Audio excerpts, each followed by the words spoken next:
lesbian detective. Unsolved cases. She's still missing. Yeah, they haven't found her yet. Well, let's talk about it. They say he vanished without a trace. Could it be a psychotic break or a tragic accident? Police don't know where the body went. Unsolved murders, body still missing. That's unheard. Where's the witness? Lesbian detectives, what's going on? City on high alert, this out the norm. He did what, the who? Man, that ain't real, these crimes ain't true. Then come uncover these theories with us. We live right now, tuning in is a must. Right now, lesbian detective, lesbian detective. We about to start the show, so get your popcorn ready to go. Pay attention to the message I present to you, the lesbian detectives. This is Lesbian Detectives. I'm Sierra. And I'm Elizabeth. And we are here talking about missing and unsolved murders. We are discussing cases that you have forgotten about or never even heard of. So sit back, relax, and let's start this podcast.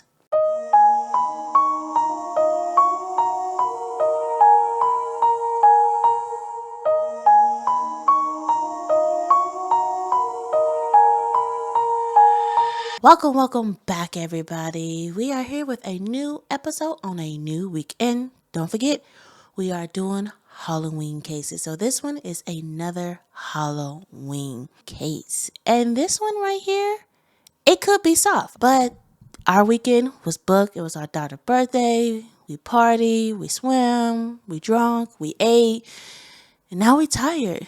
We owe, guys. We owe. Like, it was just a weekend that I was like, this reminds me that I'm about to turn 30. Because I can't hang like I used to. Right, babe? Right. Because you couldn't either. Now, let's get into the episode. You can picture it. A crisp autumn night in the city. The streets alive. The music spilling out of the bars and restaurants. Laughter echoing off brick buildings. Masks and glitter outfits swirl past. In the midst of it all, someone disappeared. No screams were heard. No sign of a struggle. In the hallway outside their apartment, just a door left open. A costume tossed aside. In a quiet, eerie stillness that didn't belong. Friends tried calling, knocking, leaving messages, growing more anxious with each unanswered ring. Eventually, they made their way inside, pleading with the security guard to let them in.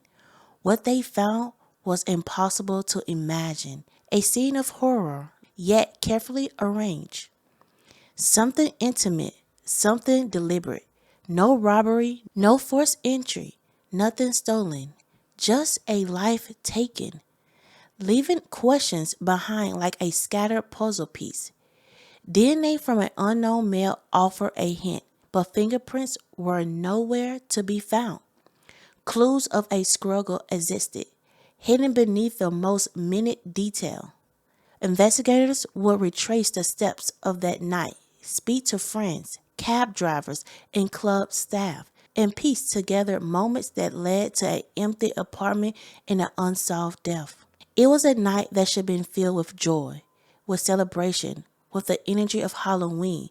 Instead, it became the beginning of a mystery that will haunt the city for years.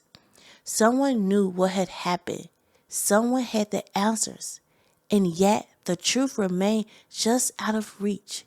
This is the case of Nori Amaya. Nori Amaya was born on September 9th, 1971, in El Salvador. Even her early life are surrounded in mystery. Little is known about her parents. Though her mother remained in her life, her father's presence is unclear. 2 years later, her brother Carlos was born, and their bond between them was immediate and unbreakable. Life wasn't easy. Their mother worked long hours to support the family, leaving Nori and Carlos to raise each other. They shared everything: food, laughter, and love.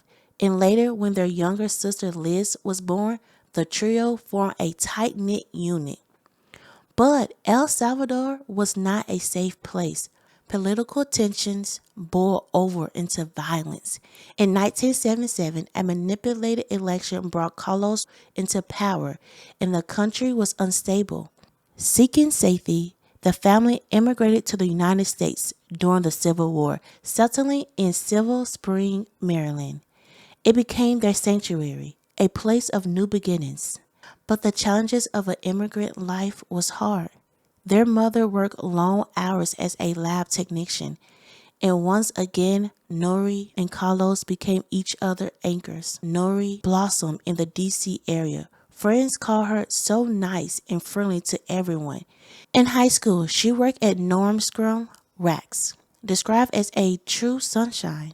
But life took a dramatic turn when she discovered a cyst in her brain, a reminder from birth, causing chronic headaches. Multiple surgeries followed. Through it all, Nori's spirit never dimmed.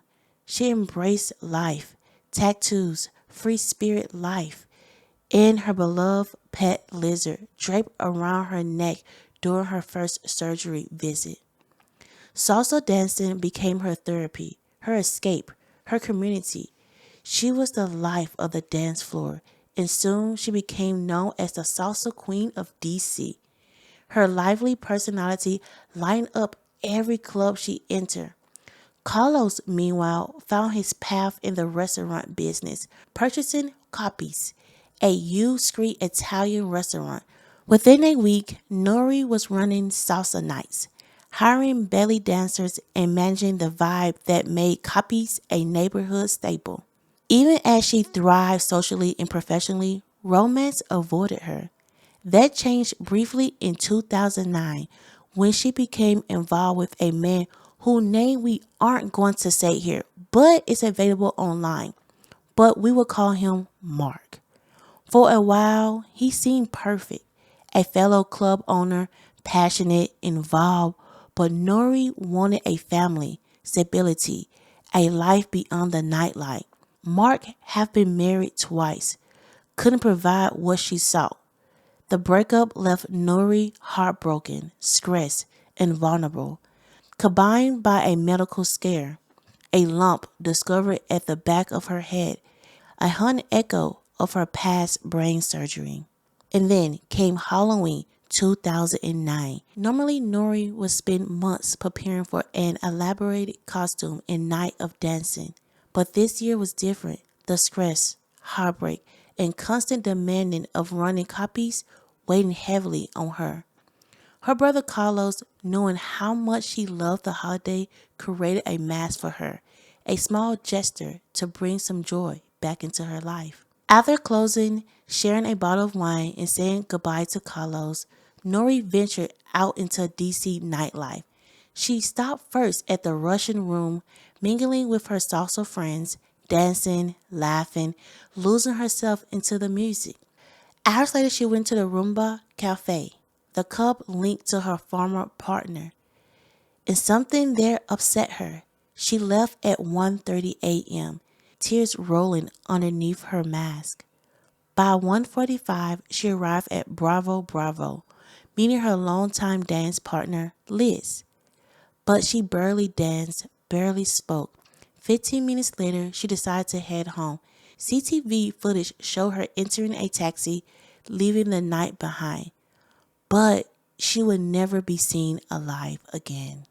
Her apartment, the Woodner, was a fortress, a building with 2,000 residents, manned 24/7 by security, with keycard access and cameras at every entrance. And yet, someone got to her. Carlos and Liz grew increasingly worried when they realized Nori wasn't answering her phone. Calls went straight to voicemail, messages left unread. Something didn't feel right. They drove to her apartment at the Woodner and spoke with the security guard explaining their concern. After some hesitation, the guard agreed to let them inside, where they finally stopped into Nori's unit. The scene that greeted them was horrifying. Her Halloween costume laid in a messy pile by the door, as if she had stripped it off immediately upon returning home. But the real shock came when they saw her on the bed. A sheet partially covered her, her skin an icy blue, ligature marks clearly visible around her neck. Even more disturbing, her long fingernails had been clipped, likely a deliberate attempt to destroy evidence of a struggle. Detective Tony Patterson, the veteran assigned to the case, noted the intimacy and precision of the crime. There were no signs of forced entry, no signs of robbery or disturbance. Everything suggested someone she knew, someone who had been in her space before and planned the attack with chilling care. DNA from an unknown male was recovered at the scene, but frustratingly, no fingerprints were found. Nori's body bore bruises, contusions, and signs of a violent struggle, a battle that may have preserved DNA beneath her fingernails, which were removed. Every detail suggested someone who knew her, someone careful, someone calculating. Investigators immediately began retracing her steps from the Halloween night. They spoke with taxi drivers, friends, club staff, and anyone who might shed light on her movements. They examined CCTV footage from the Woodner, Bravo Bravo, and the Roomba Cafe, piercing together her final hours. But the crowd of costumes, the masked faces, and the dimly lit streets made every lead murky, frustrating, and uncertain. Mark, the man Nori had recently been involved with, was cleared by polygraph and had a verified alibi. Yet lingering questions remained.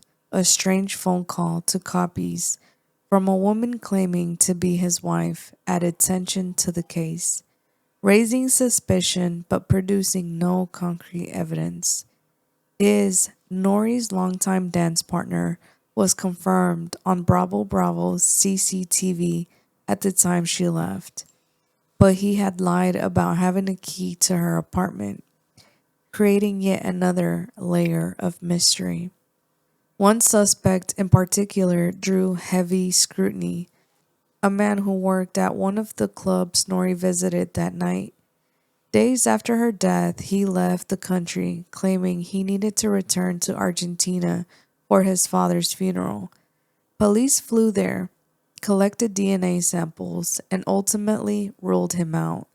The investigation continued, with each lead frustratingly unfruitful, each clue seeming to vanish into thin air. The Woodner was one of DC's most secure buildings, a single, staffed entrance, surveillance cameras at the lobby, keycard access for residents, a visitor log for anyone entering, and yet somehow, Nori disappeared into the hands of someone meticulous enough to avoid capture, leaving no trace beyond that one DNA sample. Carlos never stopped searching. Even years later, he continues to question friends, follow whisper of leads, and push the police to dig deeper. Detective Tony Patterson keeps Nori's reward poster pinned in his office, a permanent reminder of a life stolen too soon. Copies eventually closed during the pandemic. Roomba Cafe shut its doors years earlier, but the case remains active, unsolved, haunting all who knew her. Tonight, as we remember Nori Amaya, Mona to her friends, we remember the laughter she shared, the joy she brought to the dance floor, the warmth of her smile. But we also remember the mystery that still shrouds her death. No, someone knows what happened that night. Someone holds the key to the truth. And one day, justice, long delayed but not forgotten, may finally be served. Before we close tonight's episode, let's take a moment to remember Nori Amaya, Mona to those who knew her best. She was a woman who lived every day with passion, who poured herself into the people, the music, the laughter around her. She danced as if the world might end tomorrow, lighting up every room she entered, leaving behind traces of joy in the lives she touched. She was full of life, full of warmth, full of stories yet to be told. And yet, on one cold night, that life was stolen. Someone entered her world, someone ended it, and left behind only questions that still echo in the hearts of those who loved her. Who was responsible? What drove them to commit such a calculated act? How could a life so vibrant be extinguished and leave so little trace behind? The investigation has been long and complex, full of leads that twisted into dead ends, alibis that seem airtight, and clues that teased more than they revealed. DNA from an unknown male, strange phone calls, last seen footage, and inconsistent testimonies, each piece deepening the mystery, making the answers feel further away, like a shadow sleeping just out of reach. Friends and family have searched tirelessly, retracing steps, asking questions, hoping someone, somewhere, holds the missing piece that could finally bring clarity. Her brother never stopped looking. Detectives still carry her case as a weight, a haunting reminder of the fragile life and the persistence of questions left unanswered. Her favorite places, the restaurants, the clubs, the dance floors, have grown quiet. Some shuddered, some changed, but the presence lingers in every memory, every whispered story of those nights filled with music and laughter. As we sit with her story tonight, let us hold her memory close. Let us remember the light she brought into the world, the love she gave freely, and the person she was beyond the tragedy.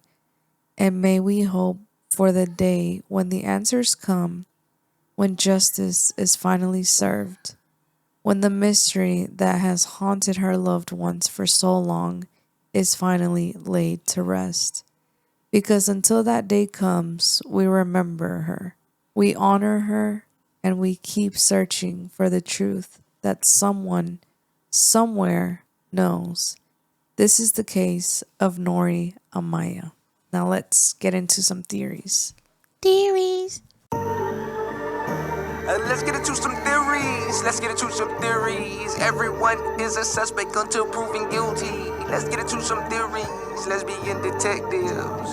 What type of thoughts you thinking? What theories running through your mind? I'm thinking all types of suspicion. Uncover the truth, what we can find. Witness say they saw somebody creeping out the back door.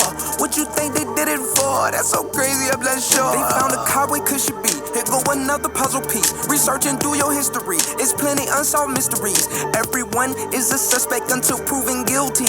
Let's get into some theories, yeah. Let's get into some theories. Let's get into some theories. Everyone is a suspect until proven guilty. Let's get into some theories. Let's begin detectives. You or me? Go ahead. Yes. Let me tell y'all something. When I do my research for this case, it was another podcaster, or a couple podcasters did this case. And I like to listen and see what they think and their theories. And I don't know if guys, you probably know she's a big podcaster. Kendall Ray and her husband did it on their podcast. And when I was hearing it, the first thought came to me. When she was telling it, the first thought was a security guard. And I have saw so many stories of somebody working at the apartment complex or a security guard doing it. I don't remember this person's name, but if you know, please tell me. She lived in an apartment. She came home super drunk, and the security guard was there. He saw her. He had a key to her apartment, let himself in, and Wow. R-word her and unalive her. And for some reason, she came in. The security guard, he's sitting right there. So you telling me you didn't see nobody? You sitting right there. You see her go in. Everybody else going in. Even her family could not get into her apartment because they didn't have a key to it. The security guard let them in. So that's another thing. Okay, if it was no forced entry, who else would came into her apartment? Her former lover, his DNA wasn't on her. It was a security guard to me. I don't know. I just, for some reason, he's calling me. Like, Yeah. I'm getting that vibe that it was him. He see her coming in. He probably saw her many, many times. And he probably like, I'm in love with her. Instead of doing the right thing of coming and asking her out We don't know if he did or not. We don't know. But if he didn't, she probably denied him. And he probably got mad and like, I really want her. Because, sometimes people don't like rejection and they want what they want. I'm sorry. I just feel like it was him. Her apartment had a security guard there 24/7. It had cameras. You had to use your key card to get into the apartment. That was a good apartment complex. So nobody gonna easily sneak into the apartment. It's too difficult. But you know who know where the cameras at? The security guard. He know where the camera's at. He know where the camera. He probably like tilted to the side a little bit or delete some. I'm just saying, you think about it, who would have the most access? The security guard. He had a key to her apartment. So, he know the cameras at. He know everything. The security guard. Security guard, we coming for you. Just playing. Yeah, because if it was any visitor, they would be in the visitor log and the CCTV footage.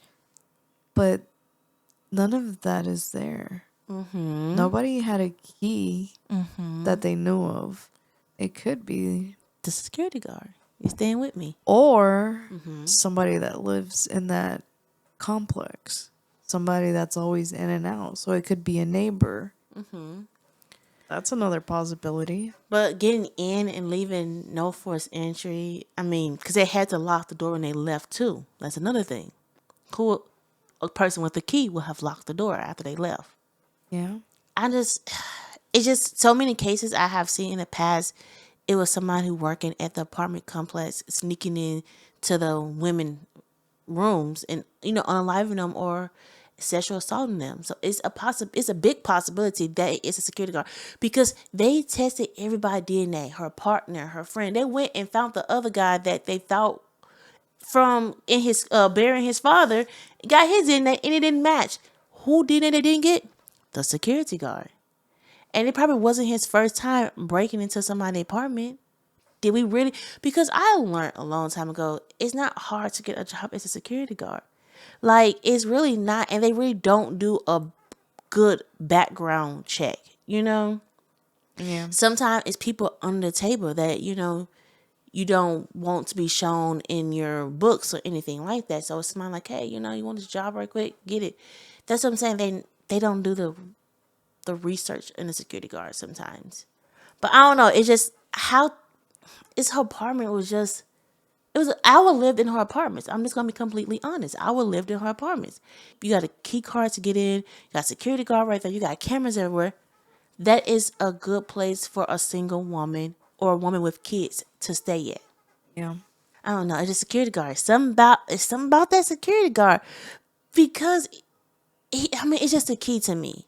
Who else? And then if he had a key and then he know where the camera's at, that's already like he did this before. And then the person cut her nails out. That's somebody who did this before. They made sure their DNA was nowhere to be found. Right. Who? Well, and even the police found his fingerprints. He could either say like, yeah, I let the family in. Because he did let the family in. That's why his DNA was there. And he called the police. He making himself available for the police to make sure he knows what's going on. And I learned on Criminal Minds, when somebody involved themselves in the case, they involve themselves for a reason because they try to make sure the police isn't looking at them. Right. Criminal Minds 101. I should do a series of Criminal Minds 101. Yeah. It's a possibility. It's just everybody they DNA test because they had the DNA. They had the DNA and they tested against her ex-boyfriend, her dancing partner, this other guy. Didn't match. Right. Because if it really was a ex-boyfriend, he could say like, yeah, like I went to her house, we, had shebang, and that's my DNA. But it wasn't there. His DNA wasn't there. I'm just saying, guys. I'm just saying. And it was an unknown man. I wish he could have told her like what race he was. That would be a good thing. Like what's his race, what's his height, shebang. All that information, solve the case right there. They can't do that now, but back then they probably couldn't do all that. So he raped her. They didn't find any bodily fluids inside of her. And they won't even tell us what the DNA is that they have. It says an unknown man DNA. We don't physically know what the DNA is. They kept that hush hush. Police, stop keeping stuff hush hush. Dang. Tell us. Let me know. But I think it's security guard. Yeah, I just want to know the motive for the security guard, unless he's like a serial killer. But Sometimes they don't have a motive. They're like, oh, she's there, she's tipsy, let me go for it. Well, we don't know.